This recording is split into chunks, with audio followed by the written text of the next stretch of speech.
Hi friends, welcome to my channel. Amar Bagi చైని గట్టిగా పట్టుకొని ఎఫ్ఎం స్టేషన్లోకి తీసుకెళ్తూ ఉంటాడు. ఎదురుగా కరుణ ఉంటుంది. కళ్ళతోనే ఎక్కడా అన్నట్టు అమర్ సైగ చేస్తూ ఉండగా ఒక వైపున్న రూమ్ని చూపిస్తుంది కరుణ. ఇక దాంతో కోపంగా వెళ్ళి ఆ రూమ్ డోర్ని కాలితో తన్నేస్తాడు అమర్. ఇక ఎదురుగా ఉన్న మనిషిపై విరుచుకుపడి అతని గుండెలపై కాలుతో తన్నిస్తాడు అమర్. దూరంగా పడిపోయి గుండె పట్టుకొని కోపంగా చూస్తూ ఉంటాడు అతను ఎవడో కాదు, నిన్న బాగీని అవమానించిన మేనేజర్.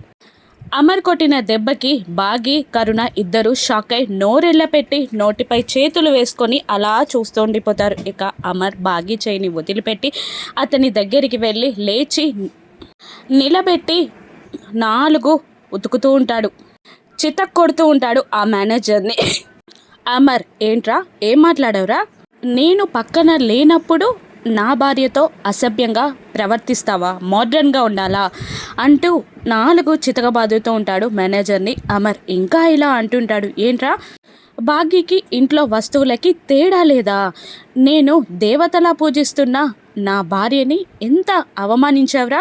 తన కళ్ళలో బాధనే నేను చూడలేను, తనని ఏడిపించావురా నువ్వు అని అంటూ గొడ్డును బాదినట్టు బాది కరుణకు సైగ చేస్తాడు అమర్. ఇక ప్రింటర్ దగ్గరికి వెళ్ళి ఒక 2 పేపర్స్ని తీసుకొచ్చి అమర్ చేతికిచ్చగా వాటిని వాడి ముఖాన కొడతాడు అమర్. చూసుకో అని అంటుంటాడు అమర్. ఆ పేపర్ని చూసి షాక్ అవుతాడు ఆ మేనేజర్. ఏంటి, నా సస్పెన్షనా అని షాక్ అవుతుండగా, అవును, హై అథారిటీలో మీ అన్నున్నంత మాత్రాన నువ్వేదైనా చేసేయచ్చు అనుకుంటున్నావా?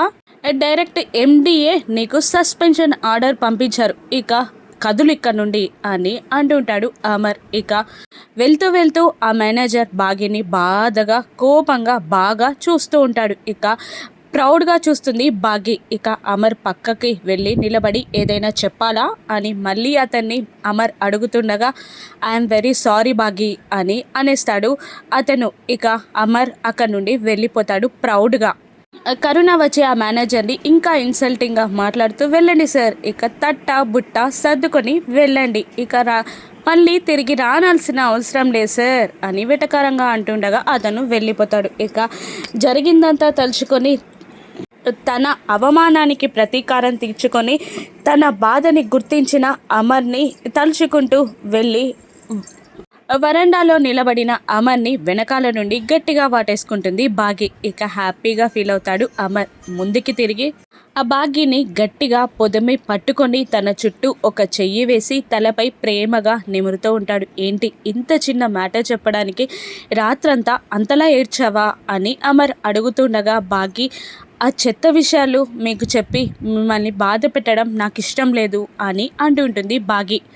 నువ్వు ఎప్పుడు హ్యాపీగా సంతోషంగా ఉండాలి బాగీ, నిన్ను బాధ పెడితే నేను చూస్తూ ఉండను అని అమర్ ప్రేమగా బాగీని దగ్గరగా తీసుకుంటాడు. ఇక అప్పుడే కరుణ వచ్చి అది చూసి, ఓ డిస్టర్బెన్స్ చేశానా అని అంటూ బాగీకి ఒక 2 పేపర్స్ అందించగా, ఏంటవి అని బాగీ అడుగుతుంటుంది అమర్పై విరిపడి. ఇక అంతా చేసి ఇలా సైలెంట్గా ఉంటారేంటి సార్, బాగీకి మీరే విషయం చెప్పండి అని అంటూ కరుణ అక్కడి నుండి వెళ్ళిపోతుంది. నేను డిస్టర్బ్ చేసినందుకు సారీ అని అరుచుకుంటూ. ఇక ఆ పేపర్స్ని చూసి సంతోషంగా అమర్ వైపు చూస్తూ ఉంటుంది బాగీ. మళ్ళీ నువ్వు ఆర్జే బాగీలా మారాలి బాగీ, నీ కెరియర్ని నువ్వు కంటిన్యూ చేయాలి అని అంటూ ఉంటాడు అమర్. సంతోషంగా మళ్ళీ వాటేసుకుంటుంది అమర్ని బాగీ. మళ్ళీ వచ్చి, అయ్యో మళ్ళీ డిస్టర్బ్ చేశాను అనుకోకండి, ఇంకొక 10 మినిట్స్లో నీ కాఫీ కబుర్లు ప్రోగ్రామ్ స్టార్ట్ అవుతుందని ఎఫ్ఎంలో నేను అనౌన్స్ చేశాను, రెడీగా ఉండు బాగీ అని అంటూ ఉంటుంది కరుణ. ఇక ఆ పిల్లలు పెద్దవాళ్ళు అందరూ బాగీ ప్రోగ్రామ్ని వినడానికి రెడీగా ఉంటారు. రాత్రుడు వచ్చి ఇన్ఫర్మేషన్ ఇచ్చి రేడియో కూడా ఇస్తారు. అనామిక ల్యాప్టాప్లో ప్రోగ్రామ్ని వింటూ ఉంటుంది. బయటున్న చిత్రగుప్తుల వారు ఈ టైంలో తన చెల్లి గొంతు వింటే ఆరులాగా మారిపోతుంది బాలిక, ఇప్పుడే పైకి తీసుకెళ్ళిపోవాలి అని అనుకుంటూ ఉంటాడు. చిత్రగుప్తుల వారు ఈ బాలిక ఎక్కడుంది అని అంటూ లోపలికి వస్తుండగా హాల్లో మనోహరి కనబడుతుంది. ఇప్పుడు భాగి ప్రోగ్రామ్ని అనామిక వింటే ఆరులాగా మారిపోతుంది.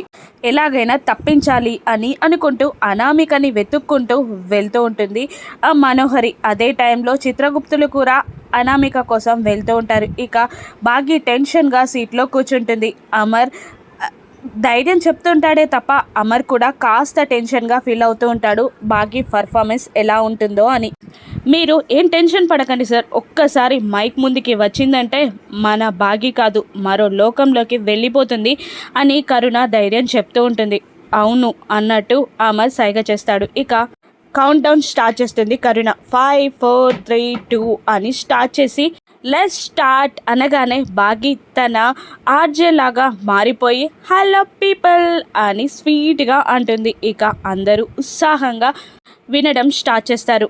ఎవరైనా చిన్న బ్రేక్ తీసుకుంటారు, కానీ దేవుడు నాకేంటో ఇంత లాంగ్ బ్రేక్ ఇచ్చారు. అయినా పర్లేదు, నేను మళ్ళీ నా ఆడియన్స్ ముందుకు వచ్చేసాను. మన ఫస్ట్ కాల్ లైన్లో ఉన్నారు అని అంటూ హలో హలో అంటూ ఉంటుంది భాగి. ఇక పిల్లలు అమ్మ ఫస్ట్ కాల్ చేసేది కదా, ఇప్పుడు మనం చేద్దామా అని కాల్కి ట్రై చేస్తారు, కానీ కుదరదు. అప్పటికే అనామిక భాగితో మాట్లాడడానికి ఫోన్ చేస్తుంది. ఇక హలో అని భాగి అంటూ ఉండగా 2-3 సార్లు పిలిచాక చెల్లి అని ఆరు ప్రేమగా పిలుస్తుంది. దాంతో ఉలిక్కి పడతారు పిల్లలు, పెద్దవాళ్ళు. అమర్ భాగి చెల్లి అని మళ్ళీ ఆరు పిలవగానే ఇక అక్క అని అంటూ ఉంటుంది భాగి. ఎక్కడున్నారక్క, ఇన్ని రోజులు ఏమైపోయారక్క, అసలు మీరెక్కడుంటున్నారు అని ఏదో అడగబోతూ ఉంటుంది భాగి. ఇక ధూమ్ తట అంటూ పైకి తీసుకెళ్ళడానికి రెడీగా ఉంటారు చిత్రగుప్తుల వారు. అదే టైంలో మనోహరి వెనకాల నుండి వచ్చి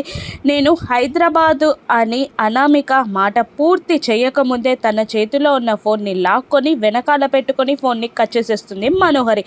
దాంతో ట్రాన్స్ నుండి బయటపడుతుంది అనామిక.